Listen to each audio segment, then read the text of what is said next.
Ladies and gentlemen, thank you for standing by and welcome to the LA County COVID-19 update. At this time, all participants are in a listen-only mode. Later, we will conduct a question and answer session. Instructions will be given at that time. If you should require assistance during the call, please press star then 0. I would now like to turn the conference over to our host, Supervisor Catherine Barger. Please go ahead, ma'am. Thank you. Good afternoon, and thank you for joining us here today. I'm Supervisor Catherine Barger, Chair of the Los Angeles County Board of Supervisors, and I want to thank all of our viewers for tuning in today to stay informed about COVID-19. I'm grateful for every person and organization who is doing their part to protect our health and to protect our community.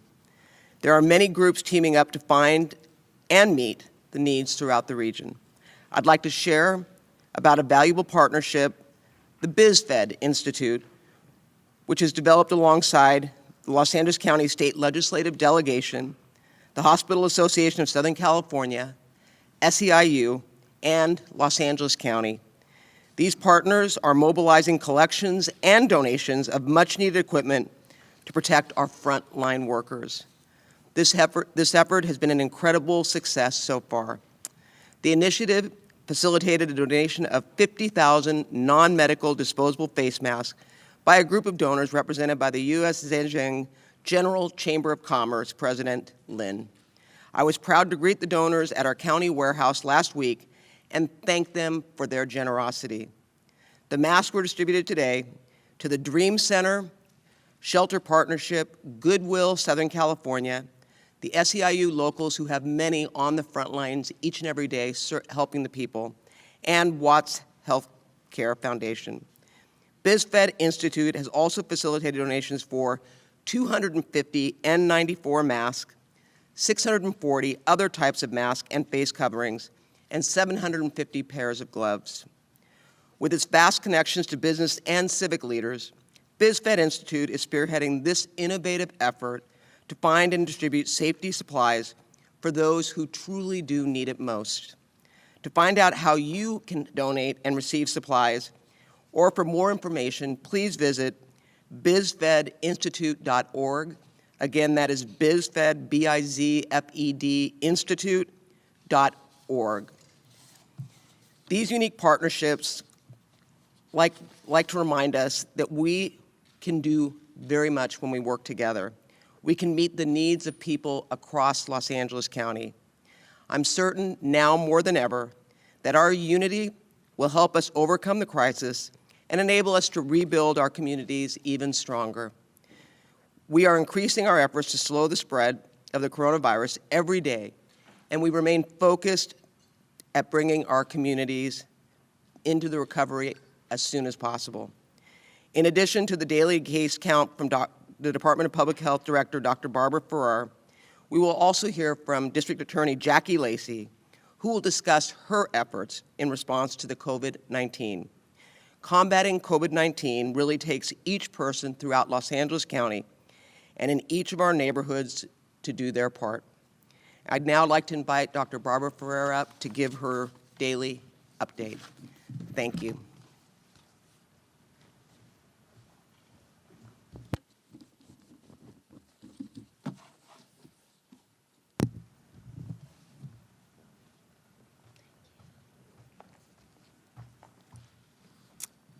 Good afternoon, everyone. Thank you so much, Supervisor Barger, and to the entire Board of Supervisors.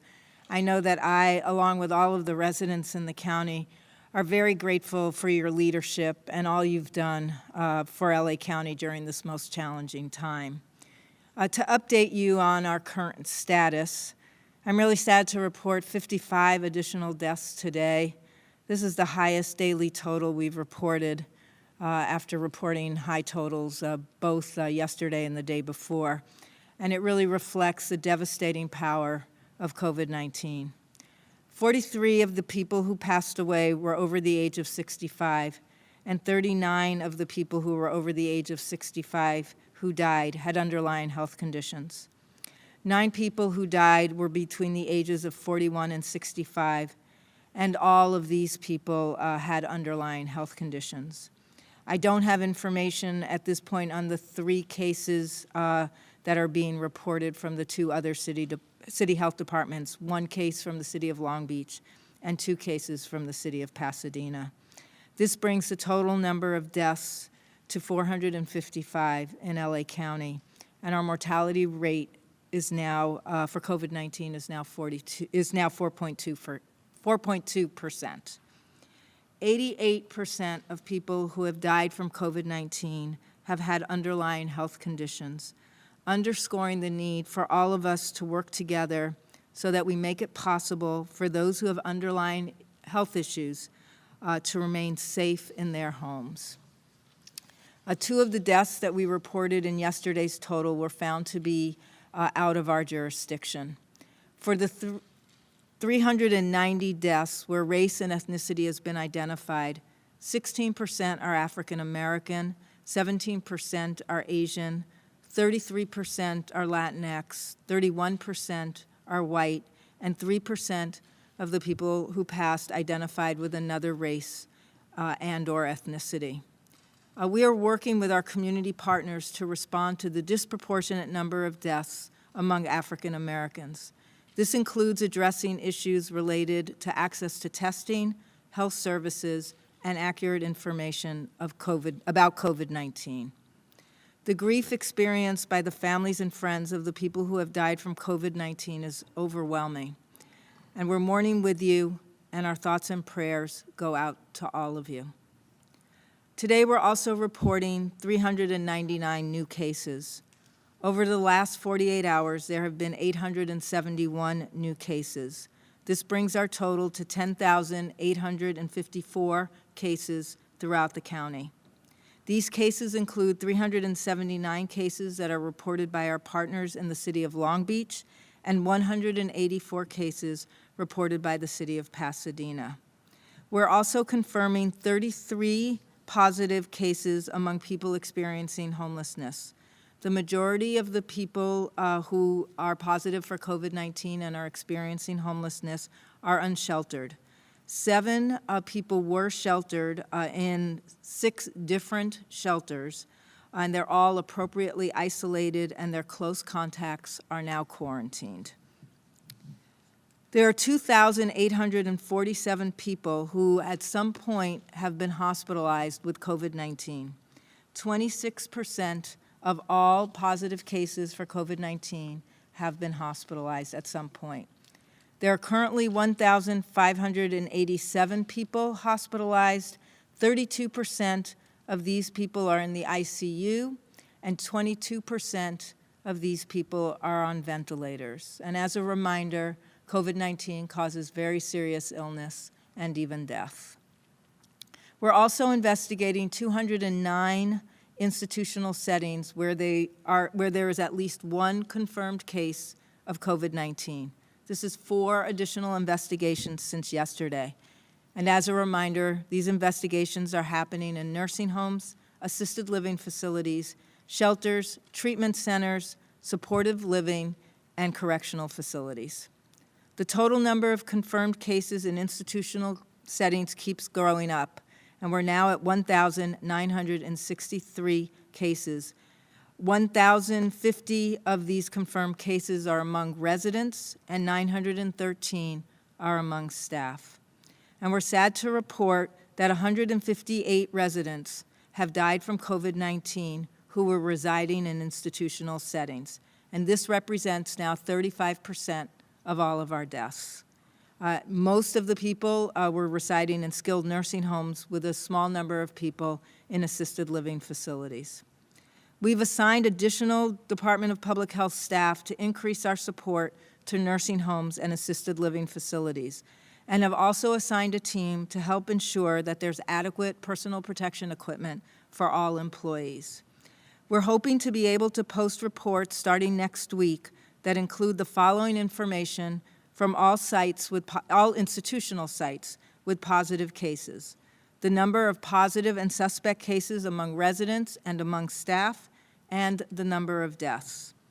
We will also be working with nursing home providers to increase sites that can serve COVID-19 positive patients safely who need to reside in skilled nursing facilities and intermediate care facilities. Today, I'm reporting 71 confirmed cases have occurred at some point in time in the jail facilities. This was included 15 inmates and 56 staff. Today, the sheriff is reporting that there are 13 inmates currently who have tested positive. The 2 additional inmates have recovered. 42 folks who are incarcerated are in isolation, and 943 people who are incarcerated are quarantined. There are 50 cases in the state prisons, 39 inmates and 11 staff, and we received a report today of 1 case in the federal prison among a staff person who unfortunately has passed away. We have no new cases in the juvenile facilities. We do post a list of facilities with confirmed cases on our website once those sites have had an opportunity to notify all their staff, residents, and families. And you can see the updated report of all LA County cases on the Department of Public Health's website at publichealth.lacounty.gov. The LA County Sheriff Department is reporting 38 positive cases among staff. There are 458 staff quarantined, and 294 staff have returned to work. The LA County Fire Department is reporting 17 positive cases amongst their staff. There are 16 people who are quarantined at home, 3 who are home ill and isolated, and 14 who have returned to work. Thanks again to Sheriff Villanueva and Chief Osby for tracking and reporting this data. Over 70,000 people have been tested and had results reported to LA County, and among those tested, 11% were positive. There are 3 new testing sites that have opened this week to increase testing availability for symptomatic individuals. And I know that tomorrow Dr. Kazan will be here to talk more about the testing capacity across the county. I do want to clear up any confusion there may be about testing and the different kinds of tests that we're all hearing about. If you're having symptoms and you want to be tested for COVID-19, you should be tested with a test that we call a molecular test or a PCR test. And these are being used by providers and are being used at the testing sites that are across the county. This test is able to tell you if you're currently positive or negative for COVID-19. These are the only tests that are appropriate for diagnosing COVID-19 at this point in time. Yesterday, I talked a bit about our study that tested a random sample of LA County residents with a serology test. And what we'll learn from these tests is who has, at some point, been infected with COVID-19. But this antibody test does not detect if the virus is currently in your body. It only shows if your body developed antibodies at some point in response to the virus. It doesn't tell us if a person is currently COVID-19 positive. And unfortunately, because we don't have a lot of good information yet, it doesn't even tell us if a person has developed immunity to COVID-19. What it does do is it gives us valuable information about how many people have become infected with COVID-19 in LA County, regardless of whether they ever became sick and/or they ever were tested. It will also give us some information on what groups may have been affected by COVID-19. And we're very much looking forward to sharing with you the preliminary results from this study very early next week. But just as a reminder, for diagnosing, serology tests are not appropriate. Molecular tests, such as those being used at our testing sites, are the correct tests for diagnosing a person with COVID-19. And I want to again acknowledge and thank Dr. Kazan and the fire department for significantly increasing capacity for symptomatic people to be tested by creating regional testing centers throughout the county. And many of these sites have appointment slots that are available for people with symptoms who need to get tested. So please go to covid19.lacounty.gov/testing for a list of testing sites and to schedule an appointment. I also want to mention that if your income has been affected by the COVID-19 pandemic, and we know for so many residents here in the county, they have lost work and maybe even been furloughed from their jobs, and you're pregnant or you have a child under 5, I want to make sure people know that the WIC program is here to help. WIC, which stands for Women, Infants, and Children, provides food benefits and other resources to eligible families. And to find out if you're eligible, you can call 888-942-2229 or visit phfewic.org. Every day, we're getting closer to being able to see a time when more people are going to be able to go back to work, and there'll be more places that will be open. We're never going to be able to go back to exactly the way it was before COVID-19, but we are moving towards being on the other side of this pandemic. And I want to thank you again for all that you're doing to slow the spread of COVID-19. It is working, and I hope you feel very proud of what you're accomplishing with everyone else. And now it gives me great pleasure to introduce our District Attorney, Jackie Lacey.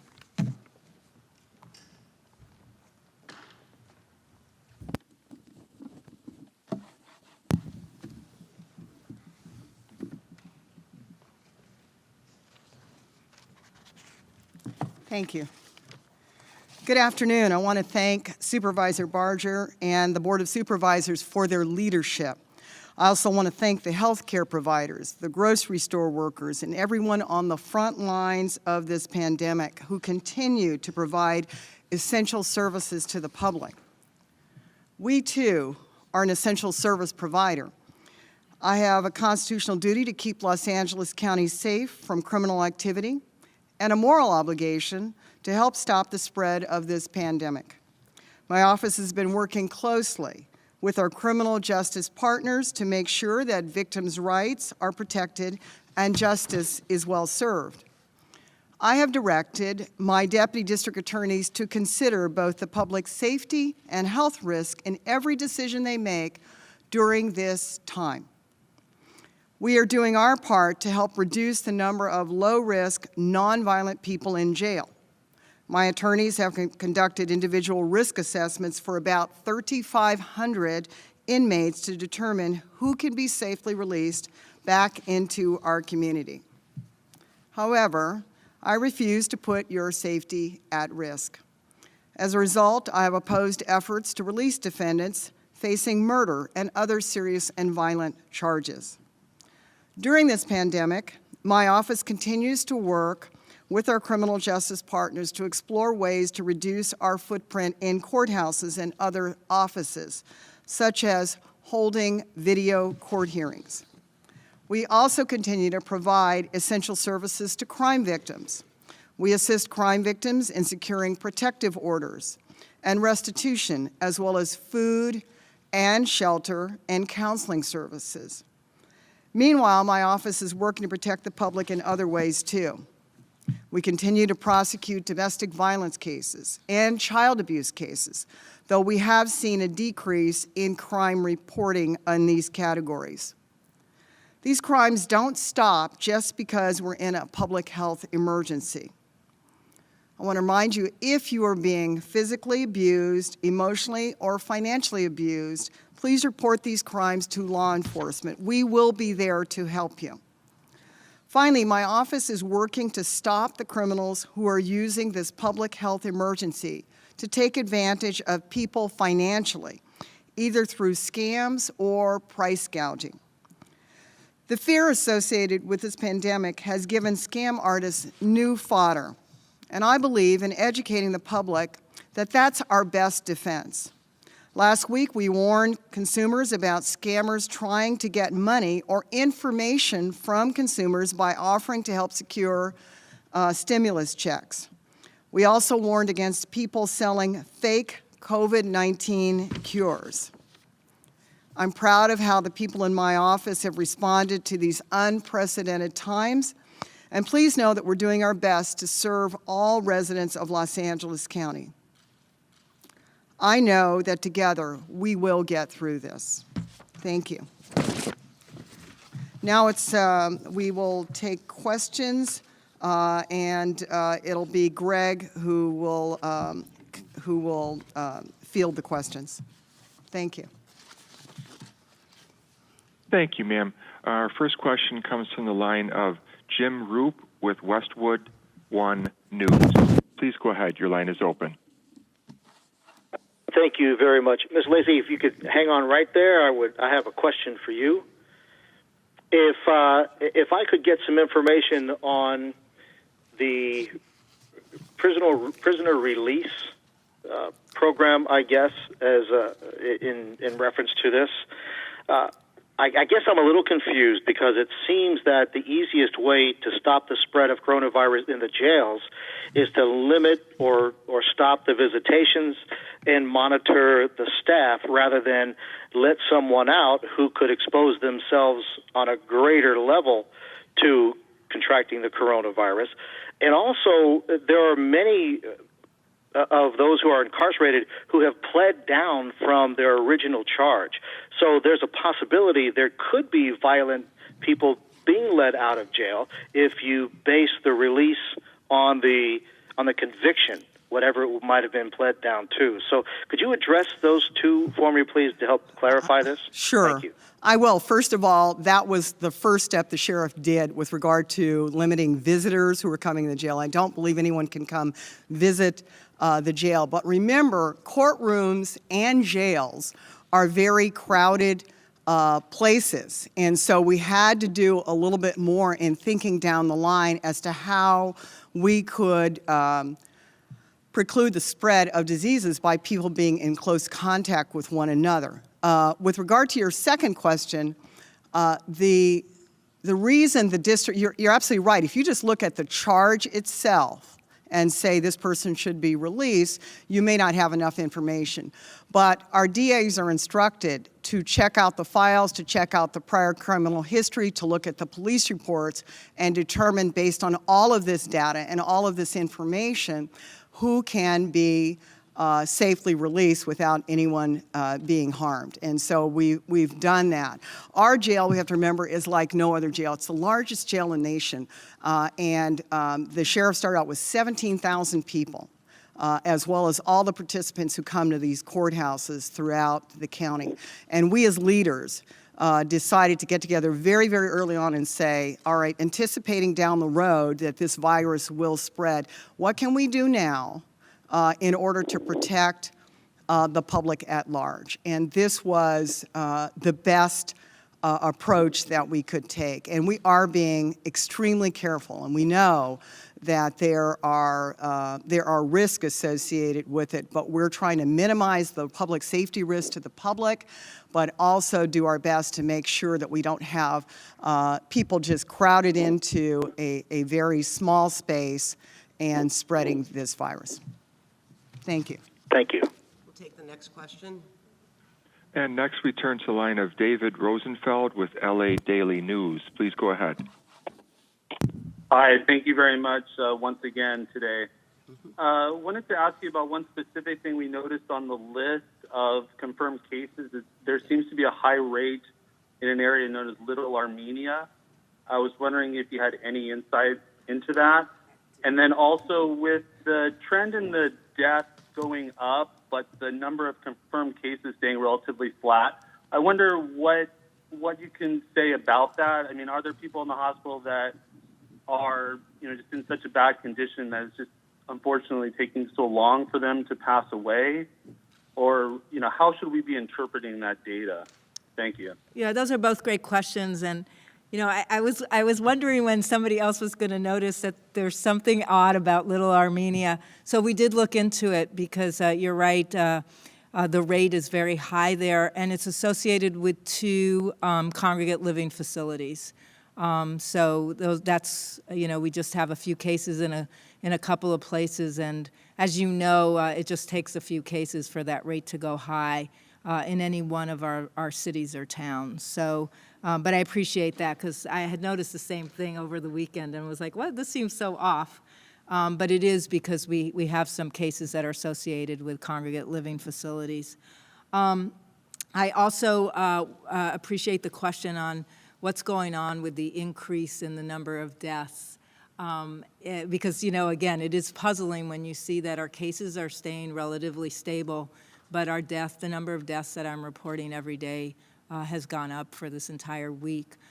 I think you hit the answer to your question when you noted that sometimes people can be in the hospital for a few days before they actually pass away. And so one of the things that we're seeing is the possibility that people are in the hospital and then they go ahead and die at a later date, which would explain this lag. You know, we're not the only city to see this lag. New York City has the same phenomena, and the same thing was experienced, I believe, up in Seattle, King County, which is that you tend to see the deaths continue to rise after your cases may have leveled off. I will say that's one of the reasons why we're very focused on making sure that we are using our mortality data, the death data, to also guide all of our decisions, because it's really important to protect people as much as possible from dying from COVID-19. We'll take the next question. And next we turn to the line of Annabelle Munoz with ABC7. Please go ahead. Thanks for taking my question. My first question is for Dr. Ferrer. With the testing that was conducted to test for antibodies this past Friday, are you able to release any sort of information on what the findings have been so far? And my second question is for District Attorney Lacey. Is your office still pursuing cases for nonviolent or low-level offenses when that individual's only presumed offense is a nonviolent or low-level offense, or when that person has no violent record? Can you elaborate on how that's working? Thank you very much for your first question on testing, which is on the serology testing, so I want to separate that from the molecular testing. But yes, we are going to be releasing information about the serology test early next week. So there's really no point in us releasing data early because it was a complex study. We collected a lot of information. I believe that we had close to 900 people that were in our sample. And so it makes sense for us to come back to you with some pretty decent information about what we learned from that study. I do want to alert everyone that we will continue to do serology testing all the way through the summer at sort of be in like 2 to 3 week intervals. So we're going to continue to test more people and get more information about the prevalence of COVID-19 across all of our communities. And now I'm going to turn it over to District Attorney.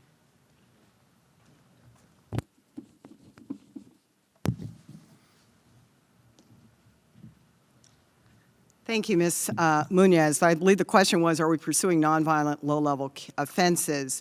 Here's what we're doing. The justice system is really sort of in a pause in as much as we are delaying a lot of those cases until a lot of the restrictions are lifted and we can get back to court. Some of the people that were released were pretrial, so their cases haven't been tried, they haven't been adjudicated. Some of the misdemeanors, some of the felonies, and we're talking about driving under the influence cases, theft cases, cases of those nature where you still need to seek justice on behalf of a victim. So we will pursue those, but for right now, we're doing our best not to put a lot of those unnecessary questions unnecessary cases into the system and also delay it until the courts are back open and in session. Next question. And next we turn to the line of Claudia Pashuta with KNX News Radio. Please go ahead. Thank you. Regarding the deaths in the nursing homes and assisted living facilities, I want to confirm that it is 158 residents. There have been no deaths among staff. And given that the deaths of residents account for more than a third of the deaths in the county, I'd like to know more about what's being done in terms of checking out these facilities. Do they each get a physical on-site inspection when one case is reported, or is, how many cases does it take to prompt an on-site investigation? Have any of them been cited? Do they get continued monitoring? And then also, if we could get an update on the healthcare worker cases and the ICU beds and ventilators. Thank you. So let me talk for a second about healthcare workers. We're going to be talking once a week and issuing a weekly report on healthcare workers. So we'll come back in early next week and give the updated totals about healthcare workers. Your question about whether we've seen any deaths amongst employees who have worked at some of the institutional settings, I would have to confirm. I believe there have been 2 deaths amongst workers in institutional settings, but I'm not sure that any of those occurred at nursing homes or assisted living facilities. So let us get back to you on that, Claudia. And then, I think you ask the most important question for all of us is when we're seeing this extraordinarily high rate of deaths associated with people primarily living in our nursing homes, what can we do to prevent that from continuing to accelerate? And so we have added to the Department of Public Health teams, but as a reminder, we did a lot of work before we had any cases in the nursing homes, and all of the nursing homes here are inspected routinely by our health facilities inspector teams, which are made up of primarily of public health nurses. So we're in very close contact and have longstanding relationships with all of the nursing homes. And you do bring up the interesting point about that in some of these nursing homes, there have been violations in the past. Whenever there's a violation in a nursing home, it's documented by a team of inspectors, and then there is immediate follow-up to make sure that all of the corrective actions have been taken so that the nursing home can, in fact, remain open and operating. In this case, we went out, we surveyed every single 380 nursing homes and intermediate care facilities before we had cases to make sure people knew what the infection protocols were that were going to be required at these sites. And that included making sure they had capacity for isolation and quarantine.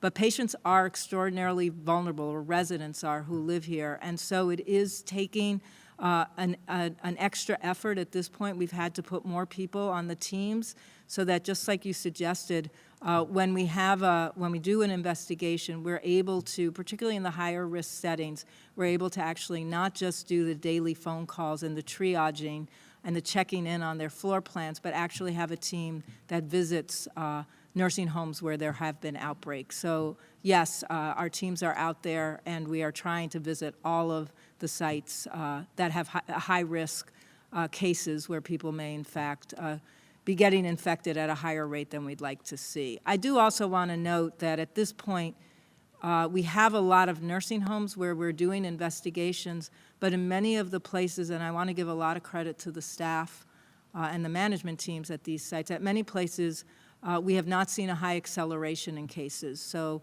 there may have been 1, 2, or 3 cases, and instead of exploding to 20, 30, 40 cases, most sites have been able to keep the numbers relatively low. That's not really solace if you're a person that's staying in a nursing home where you're so vulnerable, or for family members, because every case is a risk. I mean, every one of the residents is in a precarious situation if they become positive for COVID-19. But I do want to give credit that there's a lot of COVID-19 in our community. It comes in mostly with employees who are doing their very best job to make sure that they're not coming to work sick, but then transmission is fairly easy in some of our settings. So thanks a lot, and we have time for one more question. And that comes from the line of Steve Gregory with KFI Radio. Please go ahead. Thank you, and good afternoon. Madam Chair Barger, a question that I wanted to bring up that was not answered yesterday by Supervisor Solis. I wanted to find out, within the county and the departments, which departments have been designated as non-essential, because I know there's an awful lot of departments, like, for instance, libraries, Parks and Rec, and whatnot, if there's going to be any furloughed employees. And she also said that they were reassigned. Can you give us an idea, for instance, where museum employees may have been reassigned, or where golf course people may have been reassigned? And also, what is the plan for county executives taking voluntary pay cuts to help offset the deficit? Thank you. Thank you. So on the first part of the question, I can't speak specifically to the museum, but I can tell you that within DPSS, as well as within libraries, they have gone out and have been helping with our homeless relocation, as well as providing food for seniors. So we have redeployed employees throughout the county as essential emergency workers. As it relates to the cuts or furloughs, right now our CEO is putting together our budget, and each department is going to put together a model that's going to have a 10, 20, or 25% cut. That will include the executive office, of which the Board of Supervisors falls under it. And so as we discuss the budget, we are going to look at all options. Our first priority is not to cut services to people, because we know that many of the services in the county are for those that are the most vulnerable. And so we are cognizant of the fact that when we look at whatever furloughs, not furloughs, but budget cuts we make, we have to be sensitive to the fact that when we are going through the recovery portion of this COVID-19, that we have a responsibility to serve those people. So we will be doing that over the next few months, and so you will see that playing out. So with that, we're now going to take questions in Spanish. Was another? That was it? No, no. Actually, I asked. My question was about voluntary pay cuts. Are there any county executives, especially those making over $100,000 up to $300,000 or $400,000 a year? Are there any executives that are going to be taking voluntary pay cuts? And what I told you is that each department is going to put together their budget, and at this point it's premature to assume that anyone is going to have to take pay cuts, furloughs, or layoffs. I take pride in the fact that this county every year has put aside money for a rainy day, and it was just for purposes like this, where we have situations where economic downturn. In this case, it was a situation with COVID-19, and therefore I think it'd be premature to assume any of what you said as it relates to scenario is going to take place, but we have to be prepared. And so all are on the table. But I mean, to answer a question whether I'm going to require department heads or even people making X amount of dollars to take a pay cut, I think it's premature and pretty irresponsible, quite frankly. So with that, now we will do question or remarks in Spanish. Thank you.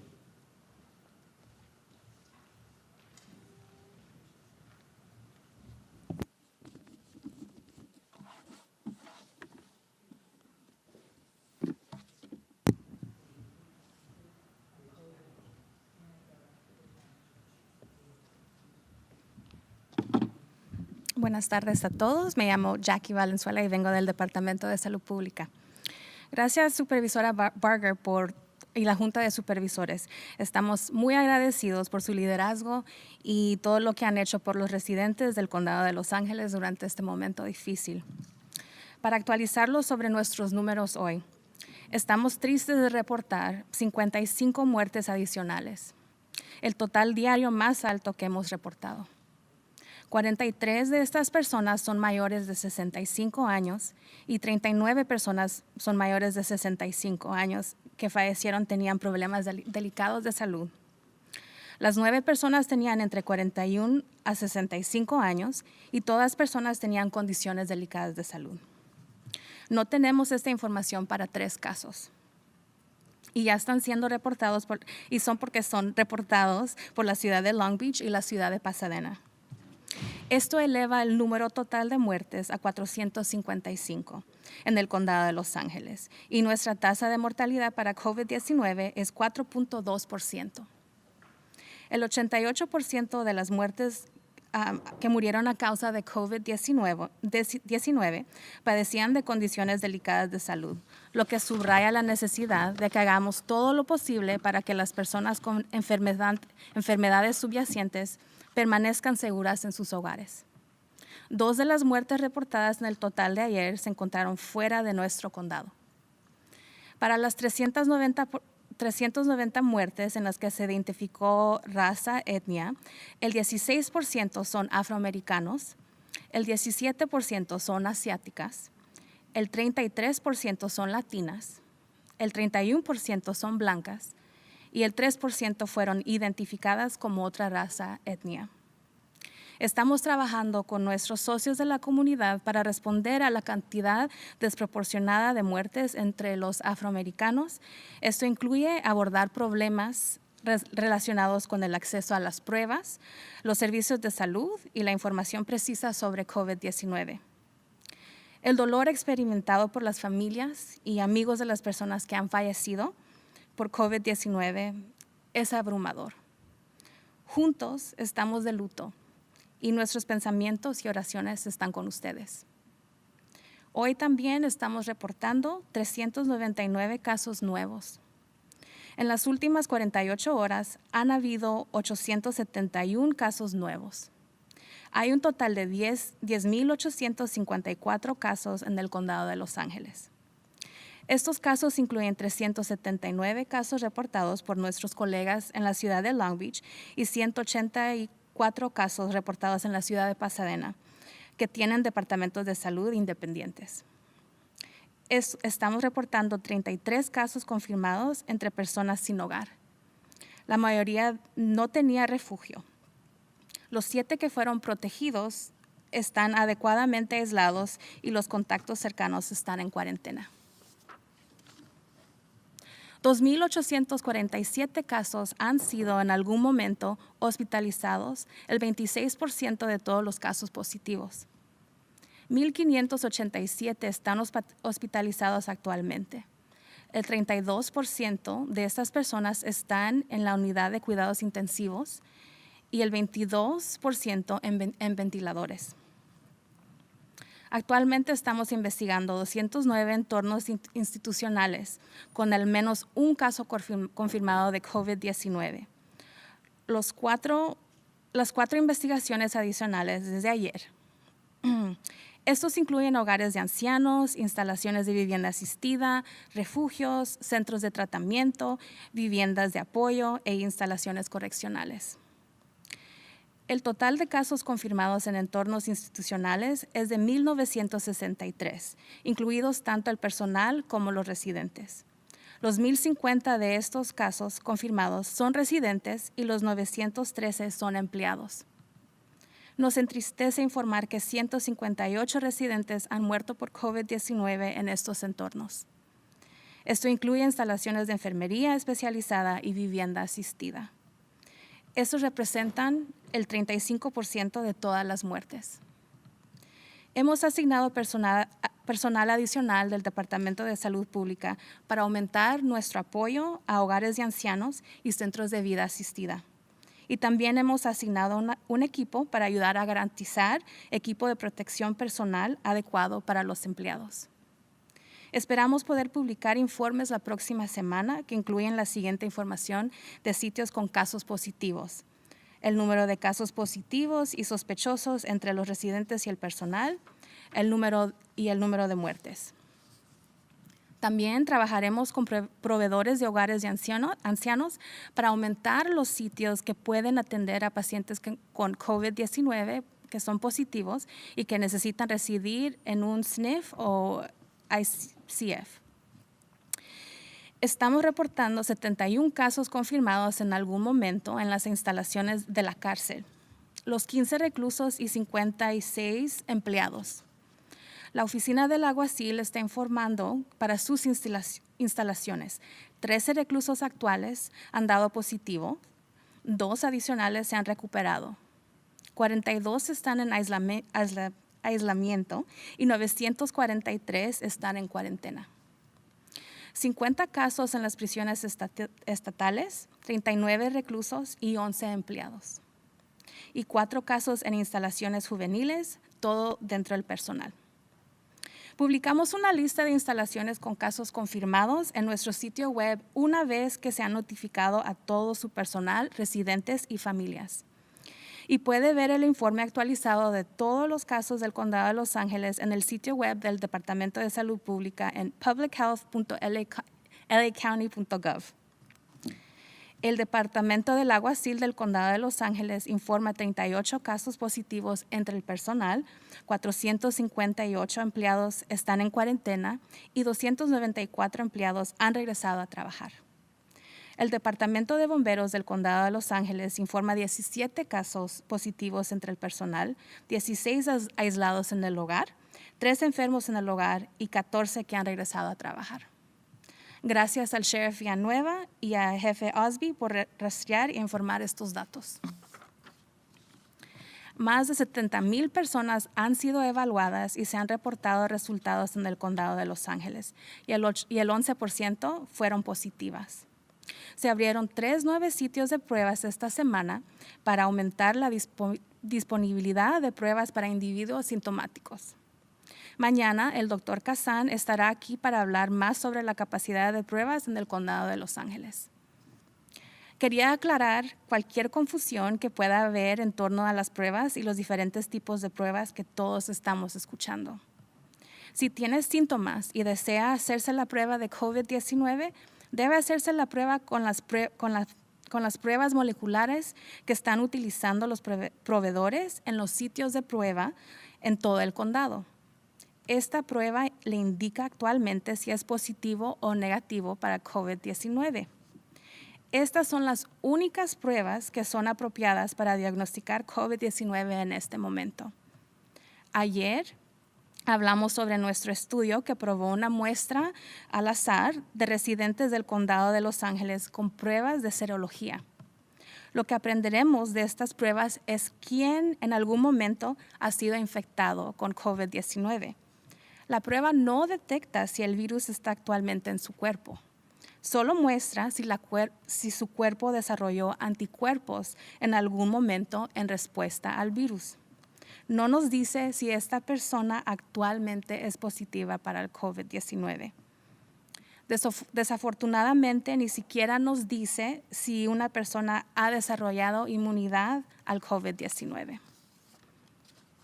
Lo que hace es brindarnos información valiosa sobre cuántas personas han sido infectadas con COVID-19 en el condado de Los Ángeles, independientemente de si alguna vez se informaron, independientemente si alguna vez se enfermaron o si alguna vez se hicieron la prueba.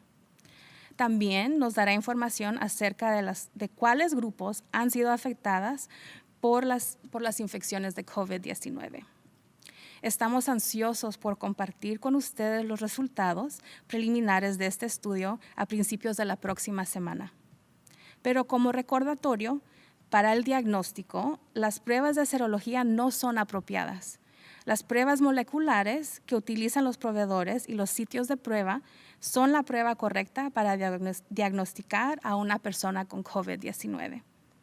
Quiero agradecer al Dr. Kazan y al Departamento de Bomberos por aumentar significativamente la capacidad de las personas sintomáticas para ser evaluadas mediante la creación de centros regionales de evaluación a través del condado.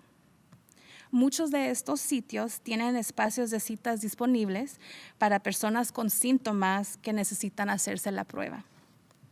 Vaya a covid19.lacounty.gov/testing, TESTING, para obtener una lista de los sitios de prueba y para programar una cita en línea. Quiero mencionar que si su ingreso se ha visto afectado por la pandemia de COVID-19 y usted está embarazada o tiene un hijo menor de 5 años, WIC, por sus siglas en inglés, puede ayudarlo. WIC significa Programa Especial de Nutrición Suplementaria para Mujeres, Infantes y Niños. Proporciona beneficios alimenticios y otros recursos para familias elegibles. Para saber si es elegible, puede llamar al 888-942-2229 o visitar phfewic.org.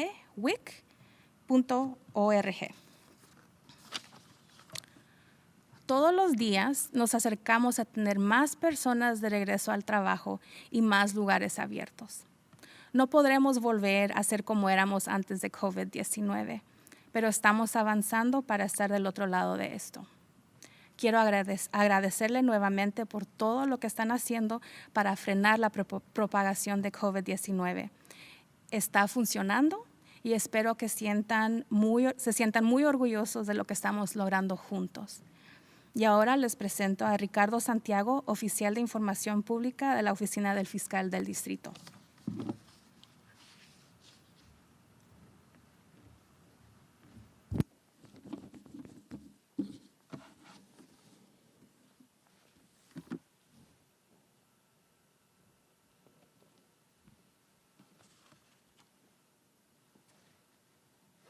La fiscal de distrito Jackie Lacey quiere agradecer a la supervisora Barger y a la Junta de Supervisores por su liderazgo. También agradecer a los proveedores de salud, empleados de supermercados y a todos los que están proveyendo servicios esenciales durante esta pandemia. Nosotros en la Fiscalía también somos proveedores esenciales. La fiscal Lacey tiene el deber constitucional de mantener al Condado de Los Ángeles libre de actividad criminal y una obligación moral de ayudar a detener el esparcimiento de esta pandemia. La Fiscalía ha estado cooperando con nuestros socios en el sistema de justicia penal para asegurarnos de que los derechos de las víctimas sean protegidos y que se haga justicia. La fiscal Lacey le ha ordenado a sus fiscales asociados que consideren la seguridad pública y los riesgos de salud cada vez que toman una decisión durante esta crisis. Estamos haciendo de nuestra parte para poder reducir la cantidad de prisioneros en la cárcel por crímenes no violentos y de bajo riesgo como respuesta a esta pandemia. Los fiscales han llevado a cabo una asesoría del riesgo que presentarían unos 3.500 reclusos para ver si pueden ser liberados a la comunidad de una manera segura. Pero la fiscal Lacey rehúsa poner la seguridad de todos ustedes a riesgo. Así que como resultado, se ha opuesto a dejar ir a acusados quienes se enfrentan a cargos de asesinato u otros crímenes violentos y serios. Durante esta pandemia, la Fiscalía continúa trabajando con nuestros socios en el sistema de justicia penal para reducir la cantidad de personas en nuestras cortes y oficinas, haciendo cosas como presentaciones de cargos por video y otros trámites legales a través de videoconferencia. También continuamos proveyendo ayuda esencial a las víctimas del crimen. Ayudamos a las víctimas del crimen buscando órdenes de protección, restitución, además proveyendo alimento, albergue y servicios de consejería. Mientras tanto, la Fiscalía continúa protegiendo al público de otras maneras. Continuamos enjuiciando casos de violencia doméstica y abuso de menores, aunque hemos visto una reducción en los reportes de estos tipos de crímenes. Estos crímenes no paran de suceder solo porque estamos en una emergencia de salubridad. Si usted está siendo abusada o abusado física, emocional o financieramente, por favor, reporte estos crímenes a la policía. Estamos aquí para protegerles aún en medio de estos tiempos de incertidumbre. Finalmente, la fiscal Lacey está tratando de detener a criminales quienes utilizan esta emergencia de salud pública para aprovecharse de las personas financieramente, ya sea mediante estafas o mediante el aumento ilegal de precios. Los temores que van con esta pandemia le han dado combustible a los estafadores. El fiscal Lacey cree que educar al público es la mejor defensa. Por eso, la semana pasada advertimos a los consumidores sobre estafas en las que ladrones tratan de conseguir dinero o información de las personas, ofreciendo ayudar a conseguir el cheque de ayuda federal. También advertimos a las personas de la venta de curas falsas para el COVID-19 mediante nuestras alertas de fraude. La fiscal añadió en su declaración que está orgullosa de cómo sus empleados han respondido en estos tiempos nunca antes vistos. Y quiero que sepan que estamos haciendo todo lo que podemos hacer para ayudar a todos los que vivimos en el condado de Los Ángeles. Juntos lograremos sobrepasar esto. Greg, we're ready for questions in Spanish. There are no more questions now. We follow it up with our Armenian speaker. Right? And thank you. We have no questions in queue at this time. Now I'd like to introduce our Armenian speaker, Yaran Avazian from Public Health.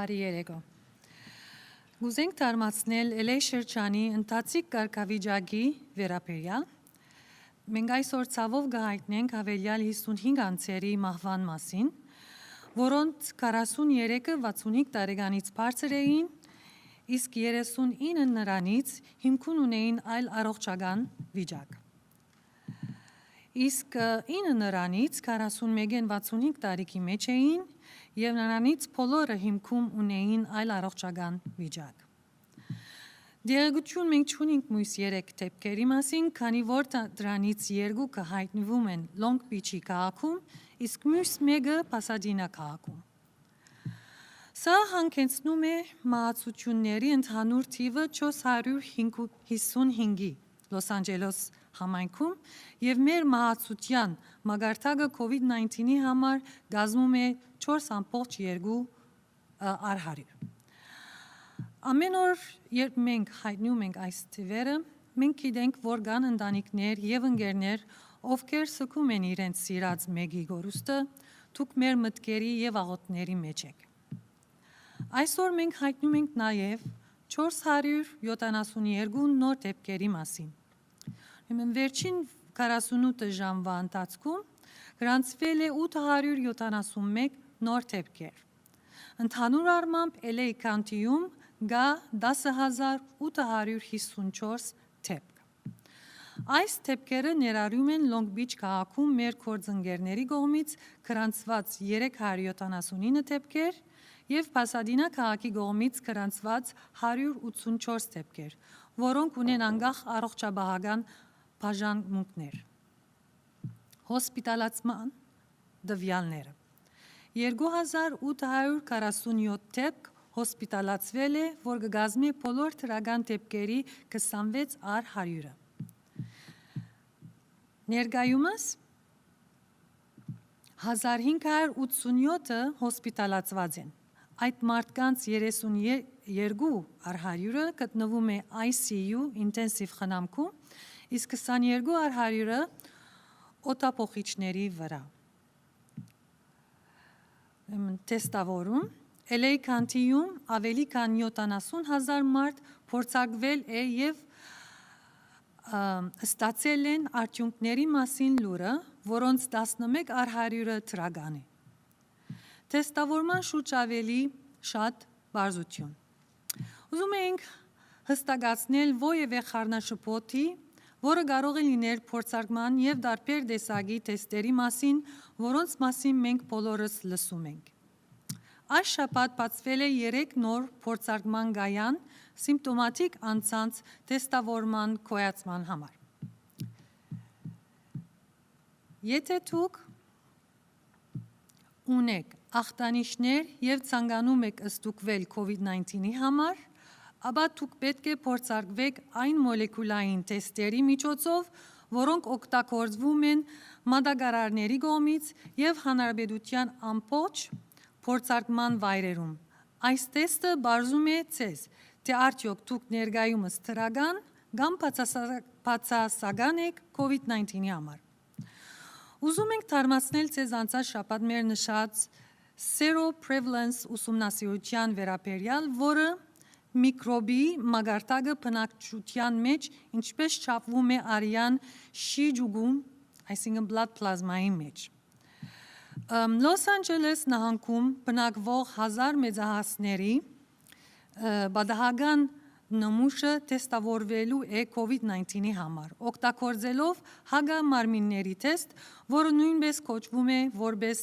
սերոլոգիական թեստ։ Սա դարբերում է մոլեկուլային թեստերից, որոնք մարդիկ ստանում են որոշելու թե դրանք թրական կամ բացասական են COVID-19-ի համար։ Սերոլոգիկական թեստը չի հայտնաբերում վիրուս եւ չի ախտորոշում այն անձին, ով ներկայումս թրական է COVID-19-ի համար։ Փոխարենը, այն չափում է հագամարմինները վիրուսի դեմ եւ դա թույլ է տալիս մեզ հայտնաբերել ինչպես ընթացիկ, այնպես էլ անցյալի վարակները։ Սա մեզ արժեքավոր դերակցություններ կտան այն մասին, թե քանի մարդ է վարակվել LA County-ում COVID-19-ով, անկախ նրանից, թե նրանք երբևէ հիվանդացել են։ Մենք սկսեցինք տվյալների հավաքագրումը անցած ուրբաթ եւ այն ավարտեցինք երկուշաբթի գիշեր եւ հուսով ենք, որ կկարողանանք հրապարակել նախնական արդյունքները հաջորդ շաբաթ։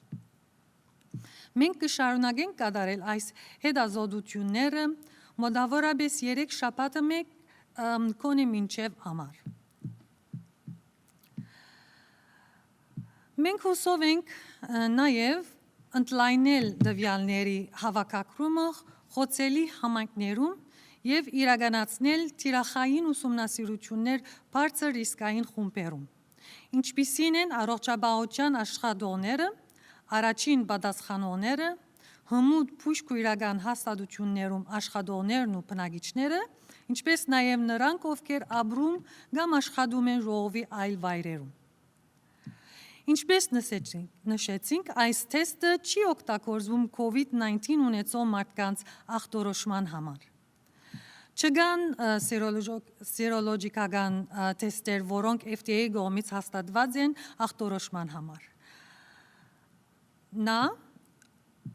Նաև այս ուսումնասիրությունը մեզ չի բարձի, եթե մարդիկ անձերն մխելի են դարձել COVID-19-ով, եթե վարակվել են։ Բայց, որպես հիշեցում, ախտորոշման համար սերոլոգիկական թեստերը դեղին չեն։ Մոլեկուլային թեստերը փուշ աշխատողների եւ փորձարկման գայրերի կողմից օգտագործվողները թեստ են COVID-19 ունեցող անձի ախտորոշման ճիշտ ստուգումին։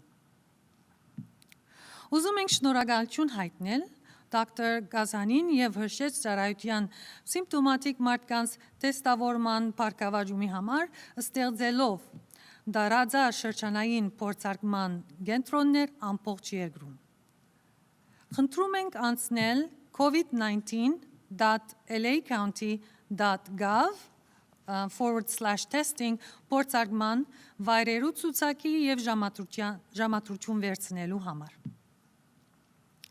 WIC Ուզում ենք նշել, որ եթե ձեր եկամուտը աստվել է COVID-19 համաճարակի պատճառով եւ դուք հղի եք կամ 5 տարեկանից ծածր երեխա ունեք, WIC-ը կարող է օգնել։ WIC-ը, որը կոչվում է կանայք, նորածիններ եւ երեխաներ, ապահովում է սննդի արտոնությունները եւ այլ աղբյուրներ իրավասու ընտանիքներու համար։ Որբեսի իրավասու լինեք, կարող եք զանգահարել 888 942-2229 կամ այցելել phfewic.org։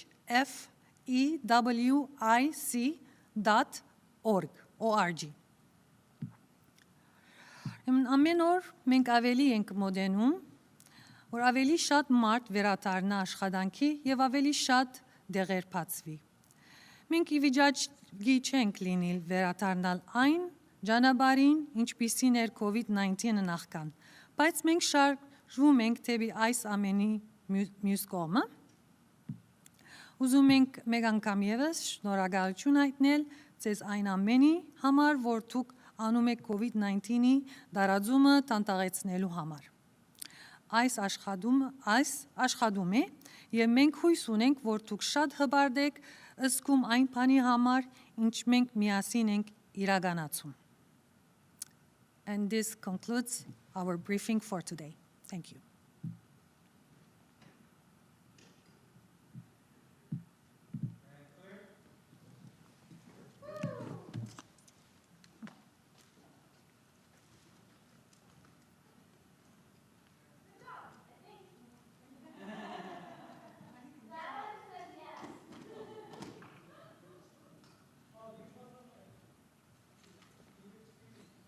Hey, Jen, did you send